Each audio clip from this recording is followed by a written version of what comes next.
Talking about making decisions is because we have seen that the decisions that we make determine the direction and quality of our lives, right? The decisions that you make determine the direction and quality of your life. That where you are right now is as a result of the decisions that you have made, all right? Some may be decisions that were made by others, but you chose how to respond to those decisions. So ultimately, your decisions determine the direction and quality of your life.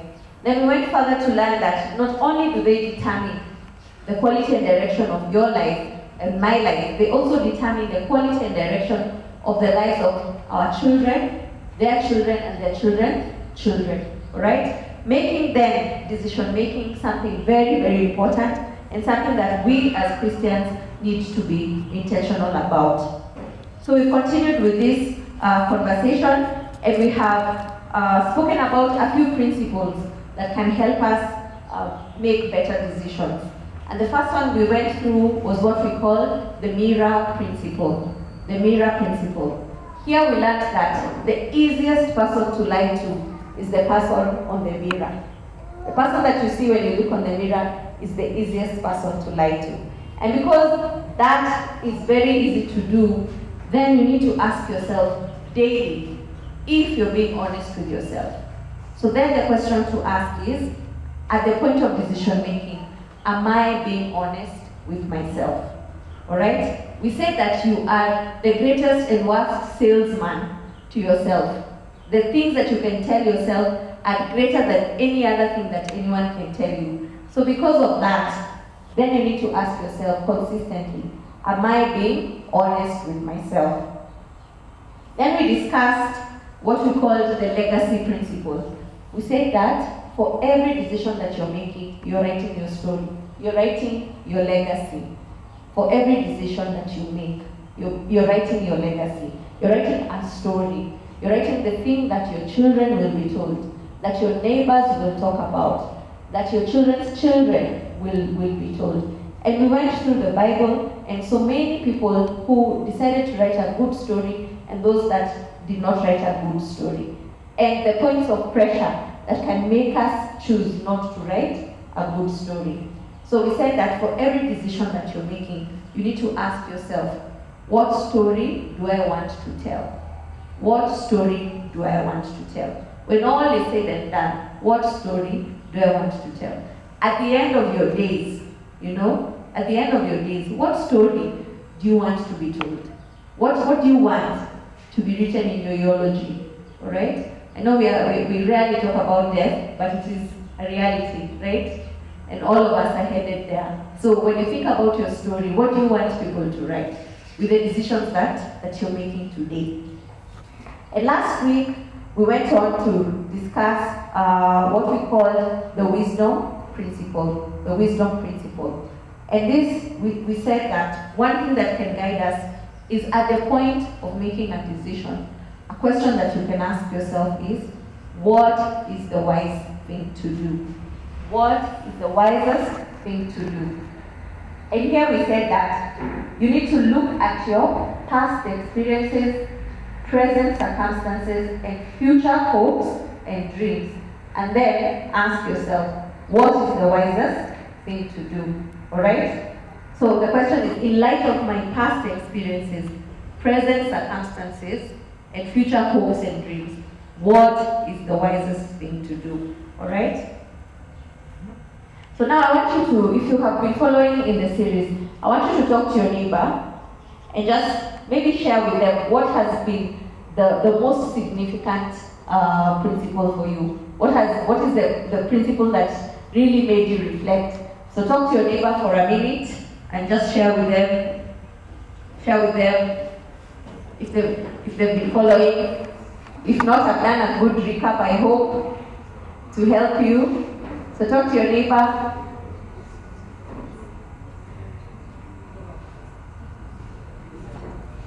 Which one has been?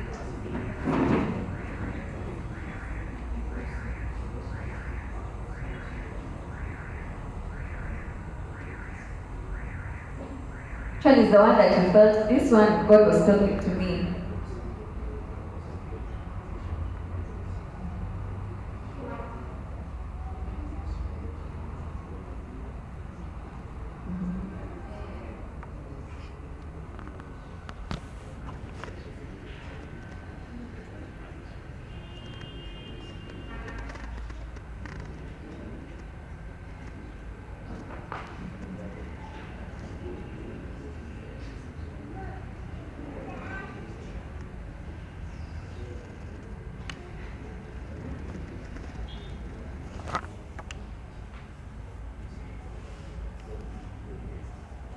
I can ask one person to just come and share.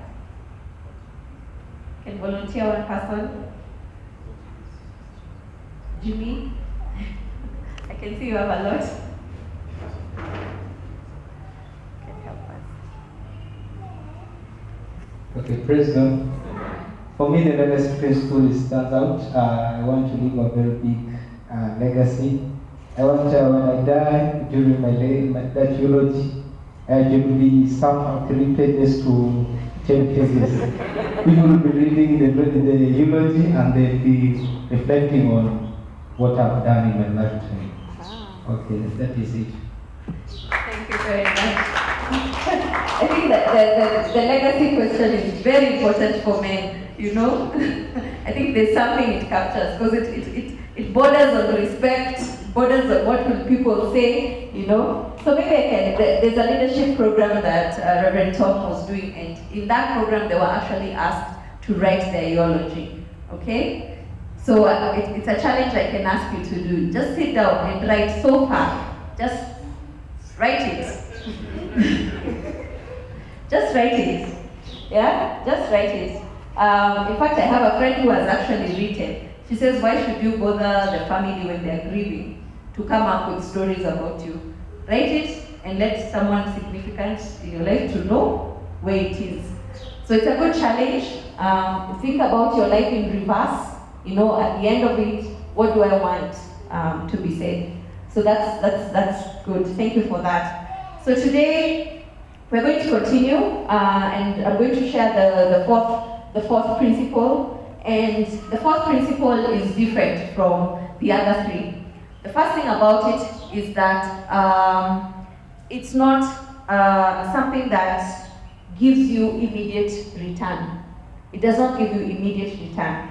It's not something that once you do, for example, if you say the mirror question, when you make a decision based on honesty and seeking the integrity of the matter, most likely you're going to get the benefits immediately.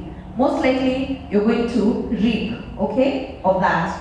If it's the story that you want to tell, that one directly benefits you because it's a good story and the good story has your name on it. So that directly benefits you. The other thing for what is the wise thing to do, that kind of a decision most times will preserve you. When you ask what is the wisest thing to do, that kind of a decision will most likely preserve you. So this fourth principle most likely benefits the other person. It is a decision-making principle that will help the other person more than it will help you, at least in the short term. It's a principle that has the potential to improve and restore all your relationships, all right? And so I'll introduce what we are calling the love principle. The love principle.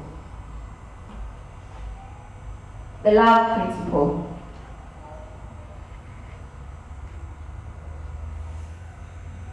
So, I've shared this story before. There's a lady who shared in one of the fellowships that I attended a story that they had discussed with her husband about investing and some of the things that they're going to do. And at this point, the husband felt like he wanted to do something else from what she was suggesting. So they had a piece of land somewhere, and he was suggesting that they do farming.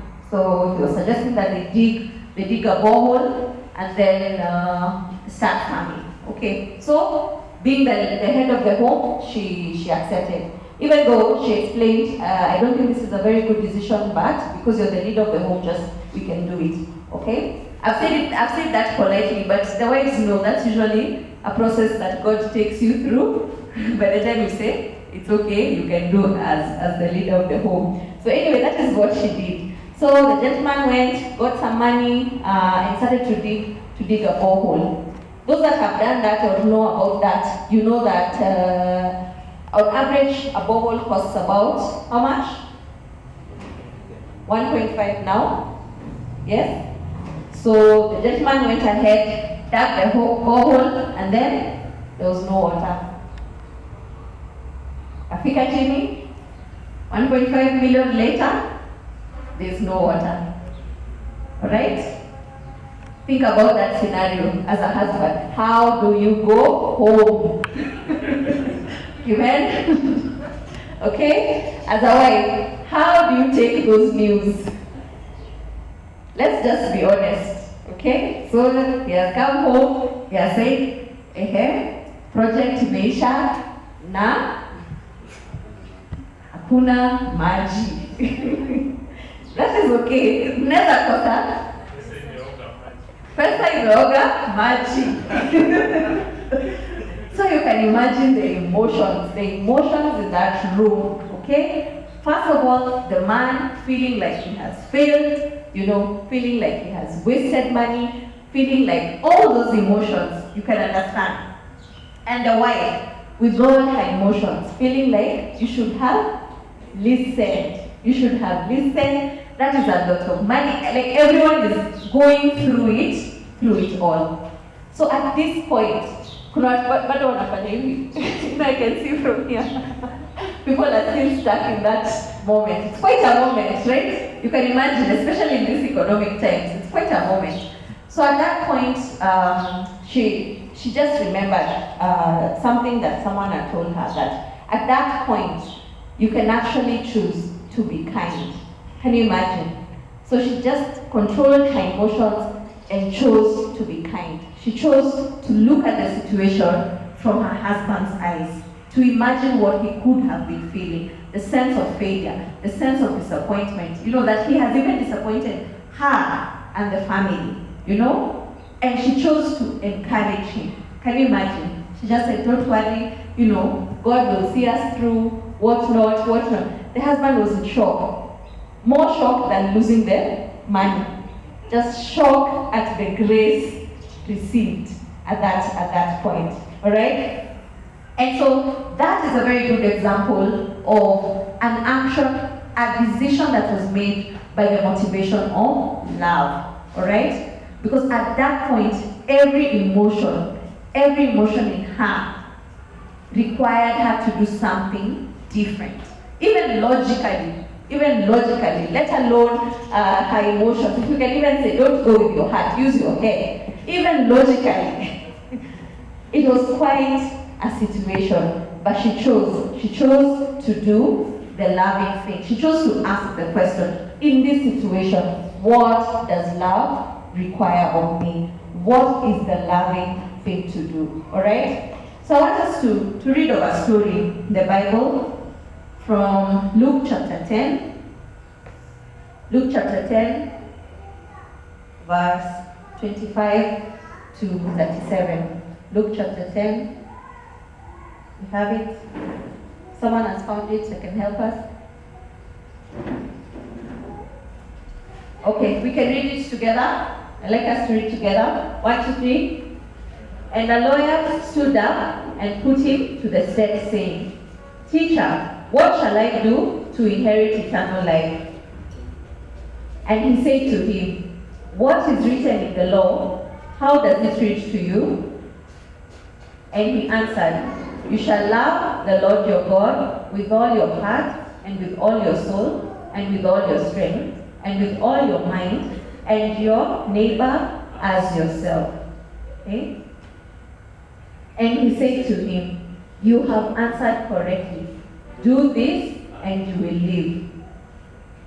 But wishing to justify himself, he said to Jesus, And who is my neighbor? Alright? I find that question for, and who is my neighbor, is a question we ask. Type, is it net? Is it gross? Is it net? That's that kind of a question, like a trick question. Type, not net, gross or net. Yeah? We linger there. Is it gross or net? Anyway, let's continue. Jesus replied and said, A man was going down from Jerusalem to Jericho and fell among robbers, and they stripped him and beat him and went away, leaving him half dead. And by chance, a priest was going down on that road, and when he saw him, he passed by on the other side.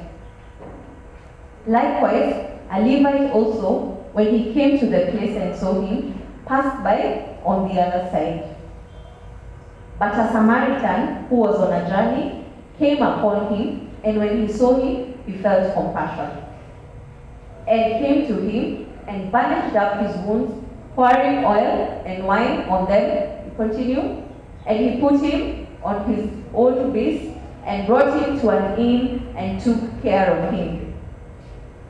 On the next day, he took out 2 denarii and gave them to the innkeeper and said, "Take care of him, and whatever more you spend, when I return, I will repay you." Which of these 3 do you think proved to be a neighbor to the man who fell into the robber's hands? Verse 37, and he said, "The one who showed mercy toward him." Then Jesus said to him, "Go and do the same." Right? So this is a familiar story. We know this story, and we're told the Good Samaritan. In fact, the word Good Samaritan comes from this story. So one thing we need to remember is that Samaritans and Jewish people didn't associate with each other. The Samaritans and the Jewish were different in everything, in religion, in race, in everything. They did not associate with each other.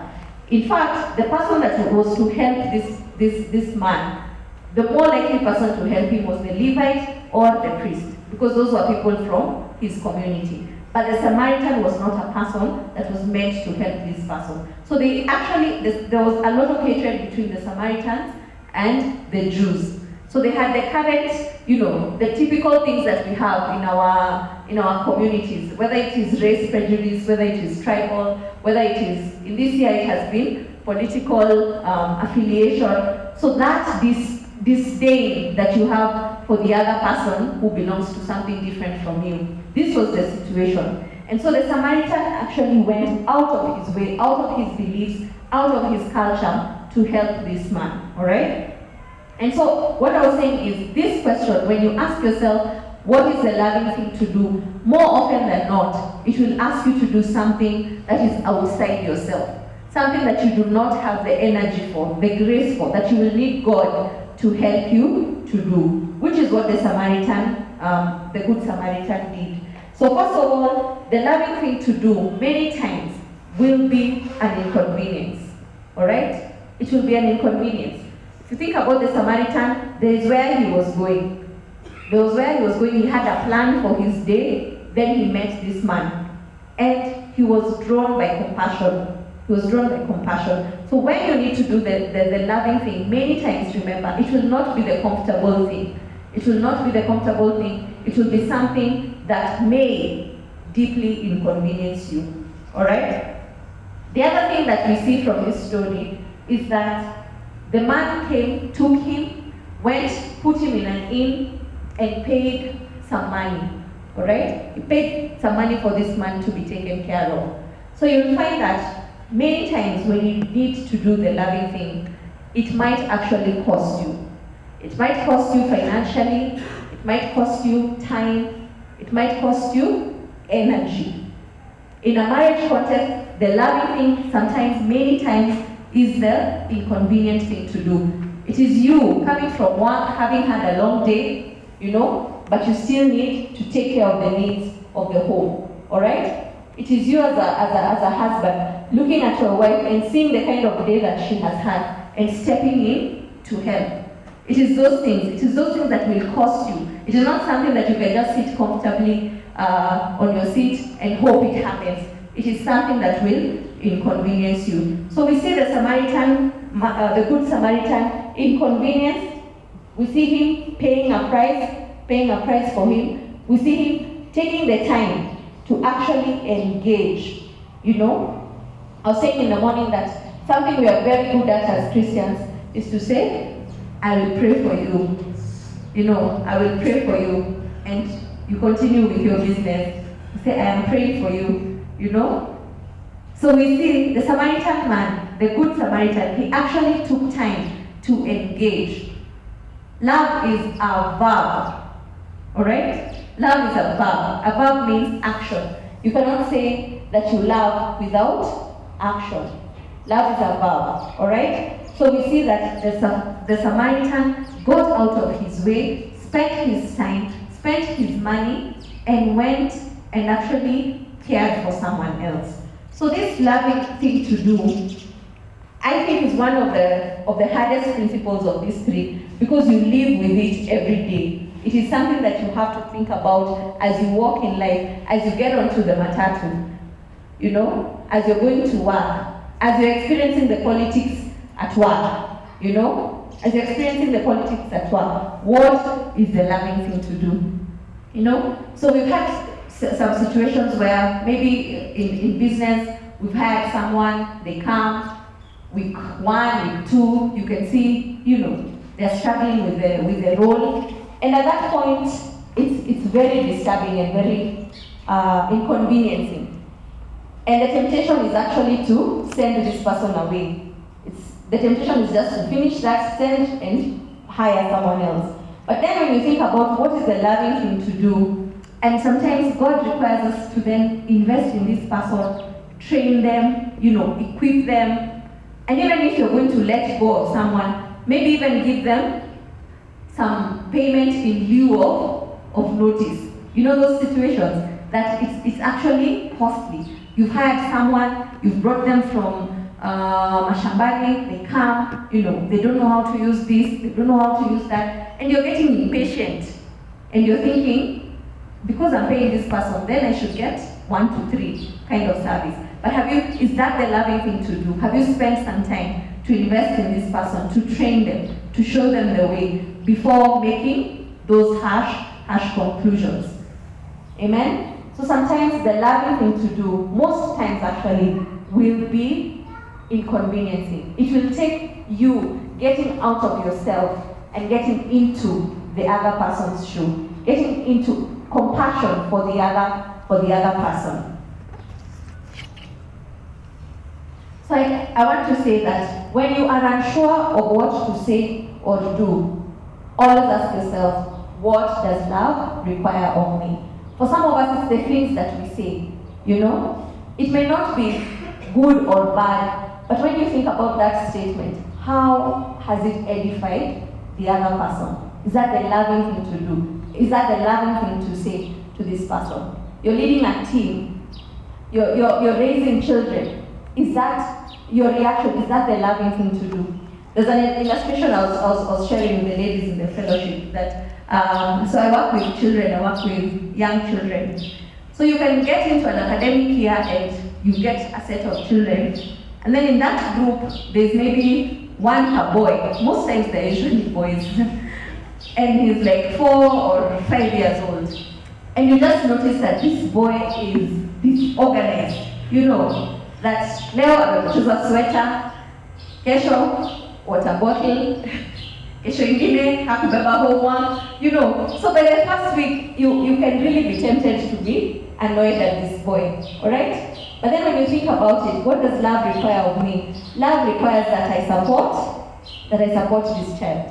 That I remind him, okay, now come bring your bag, pick your sweater, hug, you know, those things. So many times, what love requires of us is actually something that is unnatural. You know, it's something that is not easy to do. It's something that will require us to move out of our comfort zone. So the good thing about asking, what does love require of me? This is the hope for your relationships. This is the hope for your business, you know? It is the hope for your business. I know there are times when we start maybe a season and there's how we had priced. Let me give an example of fuel, all right? There's how you have charged your clients for fuel. Then in the middle of the term, you realize that this is not sustainable. There's what we asked for, and the term, we can't continue with this price. And the temptation at that time is to write another letter and say, people, can you pay more for this service? But then we sit down as a team, and our pastor reminds us, think about what is the loving thing to do. So you can imagine for you paid school fees, you know this term, nimelipa fees. Then in the middle of the term, you're told, now, you need to add another, 10,000, for example. How do you normally feel? How would you feel? Very inconvenienced, right? Very inconvenienced. And we experience some of that with some of the decisions that were being made this year. So sometimes the loving thing to do will actually be costly on you. So we find that even in business, sometimes because it is our part that was not done, we bear the price. Instead of inconveniencing your client, you bear the price. If it's someone you're working with, then you bear the price. Alright? So it's not an easy thing to do. And I feel like asking this question answers some of those gray areas that we have. Because we have a lot of gray areas that we say, but Bible leichasema, there are many things that you can say, where is it in the Bible? Where is it in the Bible that you should train your help before you fire her? Where is it? You see? So there are those gray things that we can say, it is neither right or wrong. But then the loving thing to do, most times as I have said, will require personal sacrifice. So I want us to read a scripture that has helped us to just know what love is and what is required of us. And I want us to read 1 Corinthians chapter 13. 1 Corinthians chapter 13.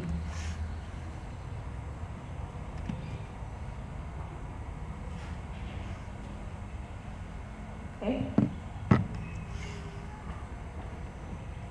So I'll try to break it down a little bit. 1 Corinthians chapter 13. So it says, love requires patience. Let's start with reading verse 1. Let's read together. If I speak with the tongues of men and of angels, but do not have love, I have become a noisy gong or a clanging cymbal. If I have the gift of prophecy and know all mysteries and all knowledge, and if I have all faith so as to remove mountains, but do not have love, I am nothing. I was sharing in the morning, there's a conference we went for pastors just to get support and training. And then there was this pastor who was equipping us and saying that the life that you live as a pastor should be authentic, both on the pulpit and at home, all right? And he gave us an illustration of this pastor who had a church, a very thriving church. And so one time he was praying for the congregation and he made an altar call.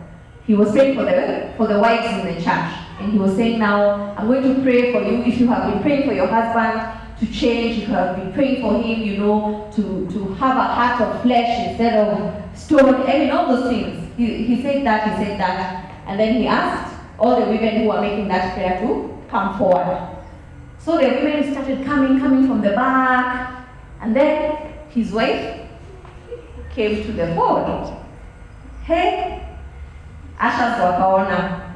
Wakakuja wakamwambia, madam, it's not, we are praying for those in difficult marriages. Those who are praying for their husbands. And she said, nimesikia, even me, I want a miracle in my marriage. Can you imagine that? Can you imagine? How did that pastor even pray? Put yourself in his shoes. And to be honest, that ministry had to stop. He had to go back to regroup, and think about his life. Alright? So this scripture is what reminds us of that. That you may be very gifted. You have a gift of prophecy. You know mysteries and, can interpret dreams. Alright? But if you have love, the Bible says that you are nothing. In the eyes of God, it is meaningless. Alright? You may be a great leader. You have strategy. You have wisdom. Any team that you go to, you lead them to victory. But you do not have love. The Bible says that is meaningless. Alright? And if you look at the story of the Good Samaritan, the first person to pass there was a priest. So you could even be a Christian. You do everything. You attend church, you tithe, you do your devotions, everything. But you have no love. In the eyes of God, that is nothing. Because the greatest of this is love. Alright? So we continue. Let's continue. And if I give all my possessions to feed the poor, and if I surrender my body to be burned, but do not have love, it profits me nothing. So I'll break that down from that part, because love requires patience. What does this mean? It means that love is not pushy. Love requires that I move at your pace rather than requiring you to move at my pace. Alright? This I was given an illustration in the morning. If you're in a relationship, if you're married, many times you will be at different places. There's a big decision to be made. You'll find that one of you is ahead of the other. And it differs, it changes. It could be the husband, it could be the wife. But at this point, what does love require of you? Love requires you not to be pushy. It requires you to be patient. You know? Maybe it's in the matter of finances, and you're feeling frustrated. You're feeling that I need this person to start contributing to this level. Alright? And there's something they're working on. Love requires you to be patient, not to be pushy. Alright? Your spouse is taking some time to understand something. And there you are, feeling very frustrated and impacted by it. Love requires you to be patient. Alright? Love requires kindness. Kindness is love's response to weakness. Alright? I'm mostly using marriage examples because this is ideally the family service, so we will all benefit. So when I say love requires kindness, kindness is love's response to weakness. You see, what happens is when you're just getting to know someone, when you're dating, there's this awe and admiration that you have of your spouse. And then once you get into the marriage, the first 5 years, you're still hopeful, you're still feeling like, at a change or something will happen. And I like to joke, by the time it's the 10th year, you have accepted it is what it is, This is what I have. I might as well accept it. So love requires kindness. Kindness means how do you respond to your spouse's weaknesses? Because you're the one person that lives with them, you have come to know them. How are you responding to their weaknesses? Are you responding to them with disrespect? Alright? Are you becoming unloving and cold-hearted because of their weaknesses? Alright? Are you using it against them? So kindness is the choice to loan others our strength rather than reminding them of their weaknesses. It's doing for others what they cannot in that moment do for themselves. So it's looking at this person's weaknesses and covering them, covering them. But what do? We magnify their weaknesses, right? And some of us even extend it to their family. We say, "Nini kwenyu mnakuanga." Now you even put it, it's a whole issue with the clan and the family, and that's our talk, unfortunately. And the Bible requires us to loan our strength to others. When you see that weakness, how, as a husband, do you loan your strength? As a wife, do you loan your strength? Alright? Love requires us to keep envy and pride from interfering with our ability to celebrate the success of others. Alright? So love requires us to allow others to shine. It's not threatened by the success of others. So you allow other people to shine. That is love. In the workplace, you allow other people to shine. You allow other people to shine. In your relationship, you allow your spouse or your friend to shine. Love requires us to show honor to others. Okay? Love never treats another person dishonorably, disgracefully, or indecently. Alright? Love doesn't create regret. So after love and honor, because this verse says that love does not dishonor. Honor is at the heart of every relationship. If your relationship is struggling, then restore honor. Bring back honor. Bring back honor into that relationship. Alright? If you're at a stalemate, honor might mean that you go and apologize. Honor might mean that you own your part in the conflict. Honor might mean that you change your ways, alright? But honor is what is going to restore your relationship. Love requires selflessness.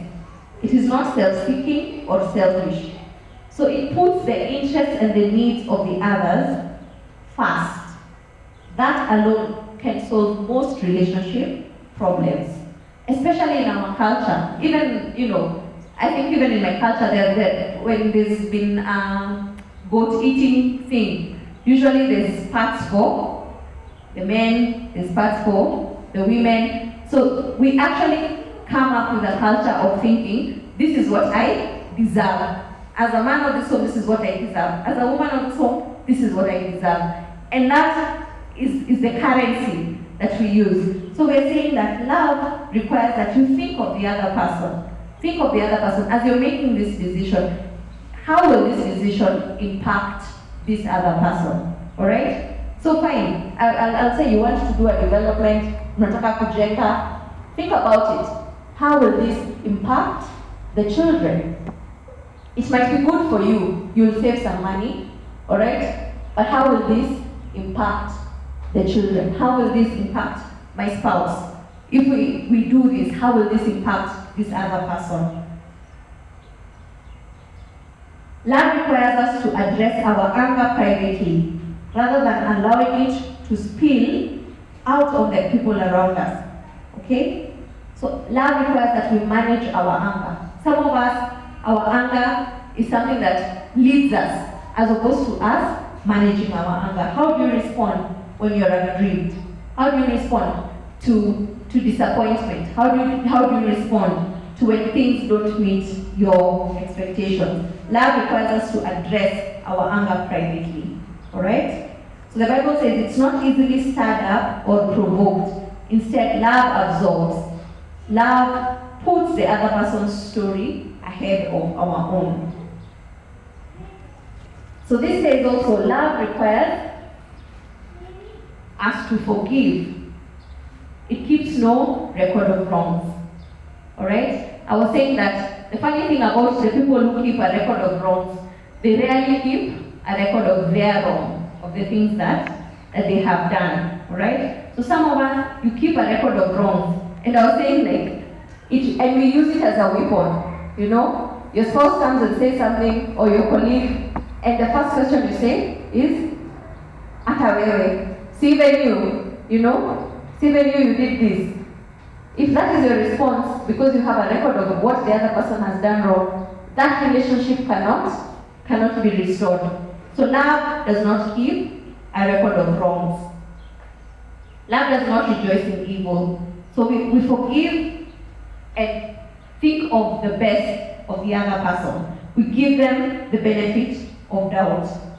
So it requires us not to have power plays, because when you have a record of wrong on someone, you can actually use it as a power play, As I was saying in the morning, I have our older brother, we have a 2-year difference. So we used to play together. We almost looked like twins at some point. So we had that thing for, anafanya makosa mimi naiona, na mimi nafanya makosa anaiona. So in the evening, if one person wants to report, unamkumbusha. Utasema, sawa, na mimi nitasema. That story ends like that. No one reports, and we continue with that mutual understanding that if you say and me, I'm going to say. So some of us, that's how we're operating. We have a record of wrong, and so you use it as a weapon. Anytime someone tries to confront you, unaitoa, you're fighting, unaitoa. So it becomes your defense. So love does not delight in evil, but rejoices with the truth. It always protects, always trusts, always hopes, and always perseveres. Alright? So love requires us to see the best in others. It requires us to see the best and downplay the other thing, downplay the rest, to look at this person and give them benefit of doubt. So it requires a generous explanation when people do not meet our expectations. Even for children, sometimes the loving thing to do is to discipline, yes, but sometimes the loving thing to do is to forgive and give more grace. So at every point, it's important to ask, so what does love require? What does love require of me? The night before Jesus was crucified, that is John 13:34 to 35, Jesus is giving the disciples his final words, and he's telling them to love one another as I have loved you. So he's using himself as the standard of love. He's saying, as I have loved you, then love one another. So he is the greatest example of love. We saw that he got out of his way. He was inconvenienced. He came and died for us. We deserved worse, right? We deserved judgment. We deserved punishment. But Christ, out of a heart of love, came to us, reached out to us, all right? And as his final words is telling his disciples, as I have loved you, love one another. You know, and there's a scripture that says that love conquers all. So as we're making our decisions, as I finish, then I ask you to ask yourself, what does love require of me? Have I put the interests of others before mine? Have I thought about the other person? By making this decision, have I thought about the other person? So I want us to spend some time to pray. I'll ask our Reverend to come as we reflect on that question.